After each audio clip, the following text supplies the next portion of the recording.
Chapter 7, Discrete Memoryless Channels. In this chapter, we will introduce two equivalent models of a discrete memoryless channel, or DMC. We will discuss how to communicate reliably through a DMC, the capacity of a DMC, Shannon's channel coding theorem, both achievability and converse, the capacity of a DMC in the presence of feedback,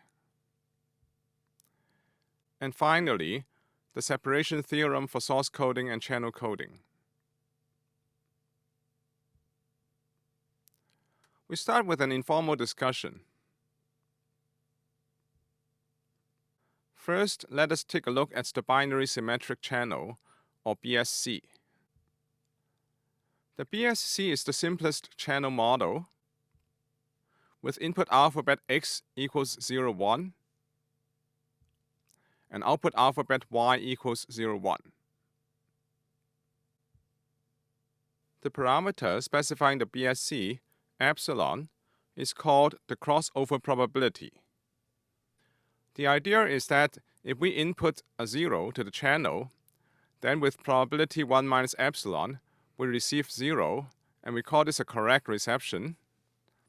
And with probability epsilon, we receive a 1, and we call this a crossover. Likewise, if we input a 1, we will receive 1 with probability 1 minus epsilon, and receive 0 with probability of epsilon. For this reason, epsilon is called the crossover probability. That is, the probability that what we receive is not the same as what we input to the channel.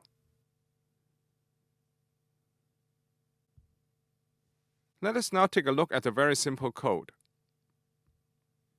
For the sake of our discussion, assume that epsilon is strictly less than 0.5. We are going to transmit two possible messages, A and B, through the channel. In the first coding scheme, which we call coding scheme 1, we encode A to 0 and B to 1. That is, if the message is A, then we transmit 0 through the channel, and if the message is B, then we transmit 1 through the channel. For decoding, if the received symbol is equal to 0, then we decode it to the message A, and if the symbol received is equal to 1, then we decode it to the message B. A decoding error occurs if and only if a crossover occurs. For example, if the message is A and we transmit a 0, and the received symbol is 1, that is, a crossover occurs, then we would decode incorrectly. Therefore, the probability of error is exactly equal to epsilon, the crossover probability. Now let us take a look at a more elaborate code called a repetition code. For the simple code that we have looked at, the error probability is equal to epsilon, which is not necessarily a small quantity. To improve reliability, we use the BSC n times for a large n. Let n0 denotes the number of zeros received at output of the channel after n transmissions, and let n1 denotes the number of ones received at the channel output after n transmissions. Let us now look at the second coding scheme, called coding scheme 2.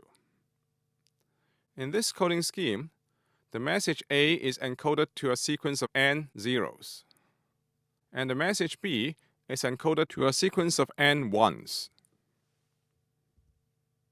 Decoding of this scheme is as follows. If n0 is greater than n1, that is, there are more zeros received than ones, then we decode to the message A. On the other hand, if n1 is greater than n0, that is, the number of 1 received is greater than the number of 0 received, then we decode to message B. If the message is A, by the weak law of large numbers, n0 would be approximately equal to n times 1 minus epsilon, where 1 minus epsilon is the probability of no crossover, and n1 would be approximately equal to n times epsilon, with probability tends to 1 as n tends to infinity. Then n0 would be greater than n1 with high probability because epsilon is less than 0.5.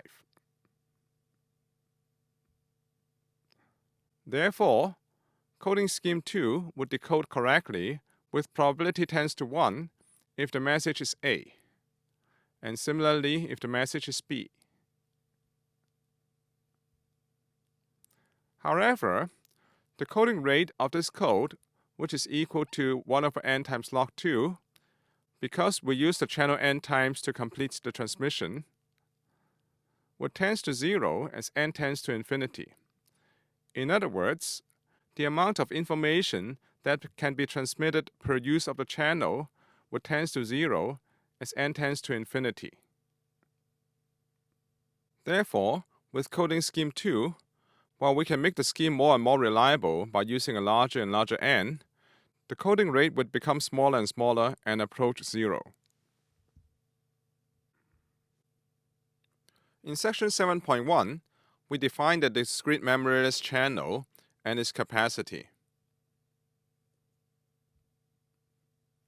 We first introduce the first definition of a discrete memoryless channel. Such a channel has input random variable x that takes values in a discrete alphabet x, and output random variable y that takes values in discrete output alphabet y. The channel is specified by a transition matrix Py given x from x to y, and the input-output relation is given by the probability that the input is x and the output is y is equal to the probability that the input is x times Py given x.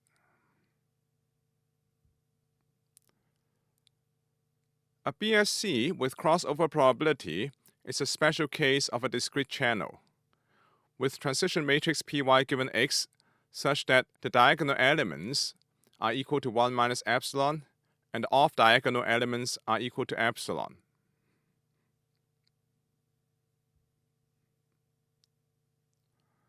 Definition 7.1 is the formal definition for discrete channel 1.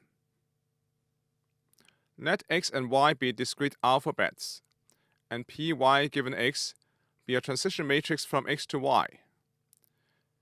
A discrete channel Py given x is a single input, single output system with input random variable x taking values in x and output random variable taking values in y, such that the probability that x equals x and y equals y is equal to the probability that x equals x times Py given x for all possible xy pairs.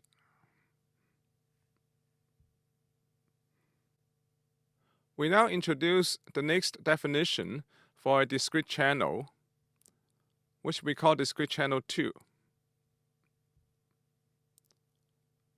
For such a channel, the input random variable x takes values in discrete alphabet x, and the output random variable y takes values in discrete alphabet y. There is a noise variable z that takes values in discrete alphabet z. We assume that the noise variable z is independent of the input random variable x. Alpha is a function that maps the input alphabet x and the noise alphabet z to the output alphabet y. The channel is specified by the pair alpha z, and the input-output relation is given by y, the output random variable, is equal to alpha of x, the input variable, and z, the noise variable. Definition 7.2 is the formal definition of discrete channel 2. Let x, y, and z be discrete alphabets.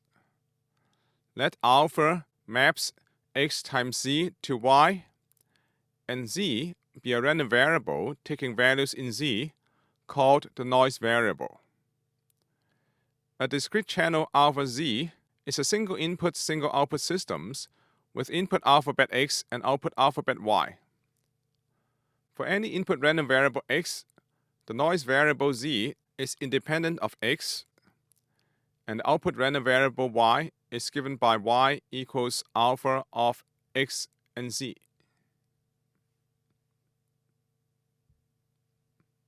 We have introduced two definitions of a discrete channel, namely discrete channel 1 and discrete channel 2. And now we are going to show that these two definitions are indeed equivalent.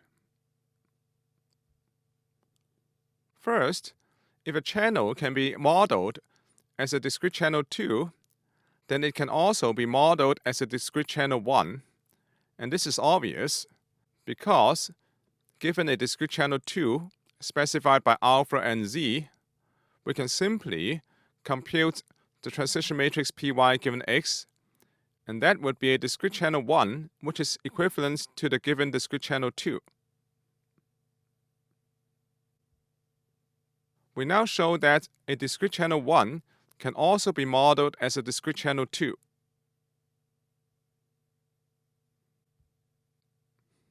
The construction is as follows.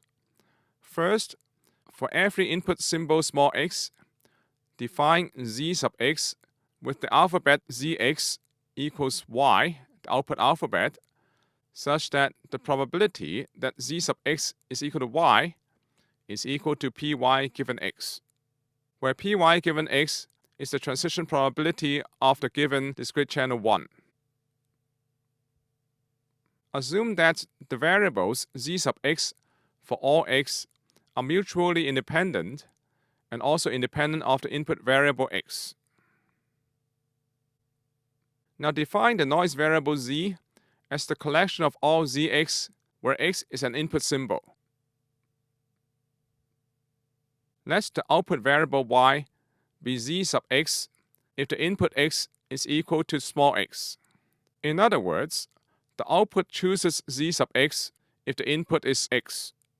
Then the output variable y is a function of the input variable and the noise variable, so that we can write y equals alpha of x comma z. Now we check that the discrete channel 2, so constructed, is in fact equivalent to the given discrete channel 1. Consider the probability that x is equal to x and y is equal to y.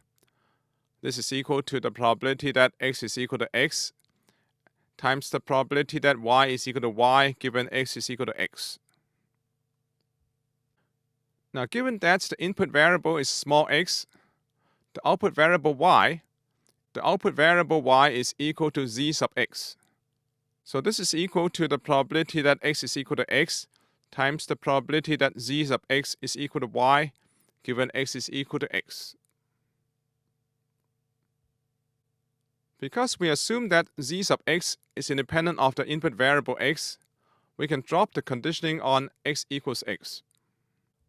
And finally, the probability that z sub x is equal to y, by construction, is equal to p of y given x.